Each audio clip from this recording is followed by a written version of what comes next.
ကျွန်တော်တို့အားလုံးမာရီကျူရီဆိုတာနဲ့နိုဘယ်ဆုနှစ်ထပ်ကွမ်းရတဲ့အမျိုးသမီးကြီးလို့သိကြပါတယ်။ဒါပေမဲ့သူမရဲ့အောင်မြင်မှုတွေနောက်ကွယ်မှာအရန်ကိုထူးချွန်ပြီးနှိမ်ချတဲ့သိပ္ပံပညာရှင်ကြီးတစ်ယောက်ရှိနေခဲ့ပါတယ်။သူကတော့မာရီကျူရီရဲ့ခင်မွန်ပီယာကျူရီပါပဲ။သူဟာကမ္ဘာပထမဆုံးရေဒီယိုသက်တိကြွမှုကိုရှာဖွေတွေ့ရှိခဲ့သူတွေထဲကတစ်ယောက်ဖြစ်တယ်လို့တန်လိုက်တဲ့နဲ့ပတ်သက်ပြီးဒီနေ့ခေတ်ထိအသုံးဝင်နေတဲ့နေရာမတွေကိုချမှတ်ခဲ့သူပါ။သိပ္ပံလောကရဲ့ဟီးရိုပီယာကျူရီဟာသူ့ရဲ့အောင်မြင်မှုတွေအထွတ်ထိပ်ရောက်နေချိန်မှာပဲကြေကွဲစရာမတော်တဆမှုတစ်ခုနဲ့အသက်ဆုံးပါခဲ့ရပါတယ်။သိပ္ပံအပေါ်ထားရှိတဲ့သူ့ရဲ့ယူသွမှုမာရီကျူရီနဲ့သူတို့ရဲ့အချစ်ဇလန်းနဲ့သူ့ရဲ့နောက်ဆုံးအချိန်ထိစိတ်ဝင်စားစရာအကြောင်းကိုအသေးစိတ်ပြောပြပေးသွားမှာပါ။ကျွန်တော်ကတော့ Monster 8 ပါ။ပီယာကျူရီကို1859ခုနှစ်ပြင်သစ်နိုင်ငံဖဲရစ်မြို့မှာမွေးဖွားခဲ့ပါတယ်။သူဟာငယ်ငယ်ကတည်းကတခြားကလေးတွေနဲ့မတူဘဲထူးခြားတဲ့သူပါ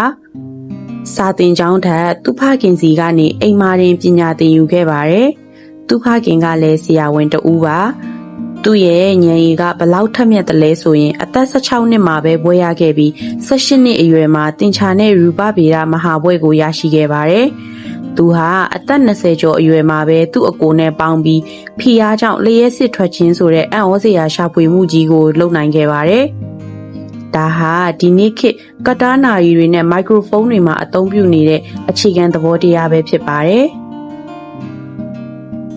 1894ခုနှစ်မှာတော့သူ့ဘဝကိုပြောင်းလဲစေမဲ့အမျိုးသမီးနဲ့တွေ့ခဲ့ပါတယ်။အဲ့ဒါကတော့ရှေ့ဗီဒီယိုမှာပြောပြခဲ့တဲ့ပိုလန်နိုင်ငံသူမာရီပဲဖြစ်ပါတယ်။သူတို့နှစ်ယောက်ဟာသိပ္ပံပညာကိုယူသွတ်တဲ့စိတ်တူကိုယ်တူတွေဖြစ်ကြပါတယ်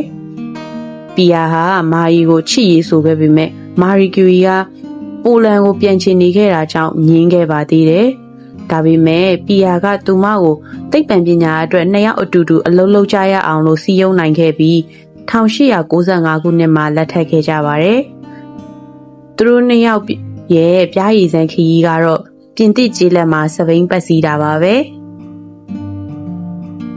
ပီယာနဲ့မာရီဟာဆင်းရဲပင်ပန်းစွာနဲ့တခွဲခန်းတေးလေးထဲမှာနှစ်ပေါင်းများစွာအလုပ်လုပ်ခဲ့ကြပါတယ်။ပီယာဟာသူ့ရဲ့ကိုယ်ပိုင်တန်လိုက်တဲ့သူတေသနာတွေကိုဘေးဖယ်ထားပြီးဇနီးဖြစ်သူရဲ့ရေဒီယိုသက်တိကြွမှုရှာဖွေရေးမှာအင်တိုက်အားတိုက်ကူညီခဲ့ပါတယ်။အဲ့ဒီနောက်မှာတော့သူတို့နှစ်ဦးဟာပိုလိုနီယန်နဲ့ရေဒီယန်ဆိုတဲ့ dressing အသစ်တွေကိုရှာဖွေတွေ့ရှိခဲ့ပါတယ်။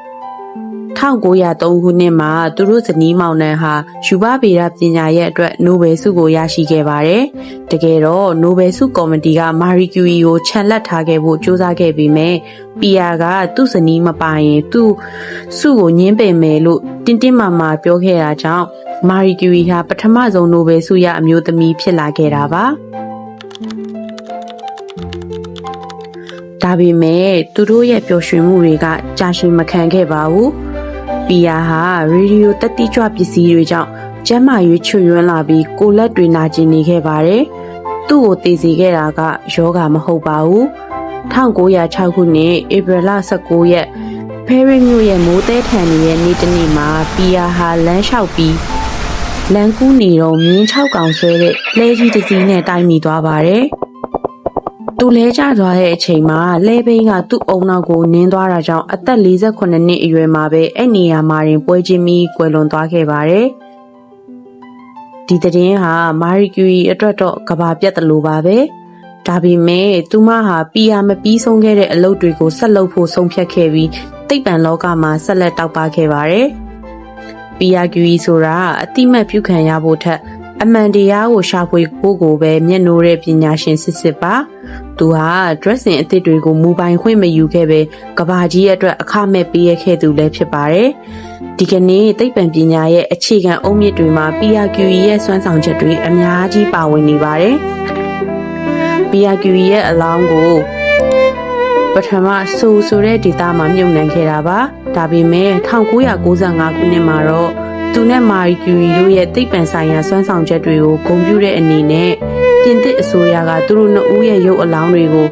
ပန်တီယွန်လို့ခေါ်တဲ့ပြင်သစ်နိုင်ငံရဲ့ဂုဏ်သရေရှိပုဂ္ဂိုလ်ကြီးတွေမြုပ်နှံတဲ့အဆောက်အအုံဂူဗိမ္မာန်စီကိုပြောင်းရွှေ့ခဲ့တာပါ မာရီကျူရီဟာသူမရဲ့ကိုပိုင်အရေးချင်းကြောင့်ပန်တီယွန်မှာမြုပ်နှံခြင်းခံခဲ့ရတဲ့ပထမဆုံးအမျိုးသမီးပါသူတို့နှစ်ဦးဟာအသက်ရှင်စဉ်မှာလည်းသိပ္ပံပညာအတွက်အတူတူစူးစမ်းခဲ့ကြသလိုသိဆုံးချိန်မှာလည်းပြင်သစ်နိုင်ငံရဲ့အမြင့်ဆုံးဂုဏ်ပြုနေရာမှာတူတူရှိနေကြပါတယ်တင်ရောပီယာကျူရီရဲ့ဘလို့အချက်တွေကိုအနှစ်သက်ဆုံးလဲအောက်က comment မှာပြောပြပေးကြပါဦးဒီလိုစိတ်ဝင်စားစရာအကြောင်းအရာတွေကိုမျှဝေပေးသွားမှာမလို့ like and subscribe လုပ်ထားဖို့မမေ့နဲ့နော်နောက်ဗီဒီယိုတွေမှာပြန်တွေ့ကြမယ်အားလုံးပဲတတား